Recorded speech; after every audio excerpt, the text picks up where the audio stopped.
Nasi putih merupakan jenis karbohidrat yang paling umum dikonsumsi. Bahkan bagi orang Indonesia, nasi putih dapat dikonsumsi setiap hari dan menjadi menu wajib dalam piring.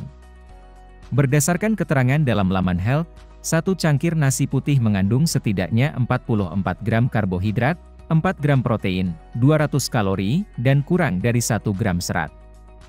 Studi dalam Diabetes Care sendiri menemukan bahwa konsumsi nasi putih yang lebih tinggi dikaitkan dengan peningkatan risiko diabetes. Studi tersebut dilakukan berdasarkan data pada 130.000 orang di 21 negara berbeda. Ada pula yang beranggapan bahwa mengonsumsi nasi yang sudah dingin atau nasi kemarin dapat menurunkan risiko diabetes. Lalu, benarkah begitu kenyataannya? Dokter spesialis penyakit dalam, Wismandari Wisnu mengungkapkan bahwa sebenarnya mengonsumsi nasi kemarin dapat menurunkan risiko diabetes hanyalah mitos. Hingga kini, belum ada yang benar-benar menyebutkan nasi yang sudah lama punya kandungan yang lebih bagus dari nasi dingin atau nasi kemarin. Saya bingung dapat dari mana ilmunya.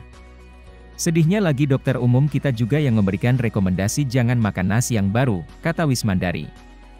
It has nothing to do, nggak ada aturan itu sama sekali. Mungkin kalau nasi baru jadi enak makannya tapi jatuhnya ke hal konyol, sebab dari sisi metabolisme tidak ada hubungannya, tambahnya. Bahkan menurut Wismandari, nasi putih tetap bisa dikonsumsi oleh pasien diabetes selama porsinya tidak berlebihan. Batasan paling mudah menentukan porsi nasi putih untuk pasien diabetes adalah sekepal tangan dalam sekali makan. Umumnya tidak sebabkan diabetes. Lebih lanjut Wismandari mengungkapkan bahwa yang kerap menjadi masalah dari nasi putih adalah porsinya. Sehingga sebenarnya nasi putih tidak menyebabkan diabetes, hanya saja kalorinya yang mesti diatur. Wanita yang juga aktif di Perkumpulan Endokrinologi Indonesia, Perkeni, ini justru lebih menegaskan pada porsi nasi putih yang dimakan. Artinya, semakin banyak nasi yang dikonsumsi, maka akan semakin besar pula kemungkinan berat badan naik dan seseorang menjadi obesitas. Hal tersebutlah yang dapat menyebabkan diabetes terjadi. Jadi makin banyak yang dimakan, tentu dia berisikonya semakin tinggi, kata Wismandari. Belum lagi, jenis nasi yang dikonsumsi juga ikut memengaruhi jumlah kalorinya. Menurut Wismandari, nasi putih memiliki kalori yang cukup besar. Serta, kadar gula yang lebih tinggi bila dibandingkan nasi merah, nasi hitam, dan lainnya. Tips makan nasi putih untuk pasien diabetes. Dokter spesialis gizi klinis, Eki M. Raharjo mengungkapkan bahwa bagi pasien diabetes, porsi makan nasi putih sebaiknya lebih sedikit dengan frekuensi yang lebih sering. Dibanding makan nasi putih dalam satu waktu dengan porsi besar. Kira-kira 5 sendok makan, paling banyak 6, kata Eki. Kemudian, makan nasi bisa dilakukan 3 jam kemudian dengan porsi yang sama. Lebih lanjut Eki mengingatkan pentingnya pendamping yakni sayuran dalam makanan yang dikonsumsi karena memiliki manfaat yang lebih baik bagi tubuh.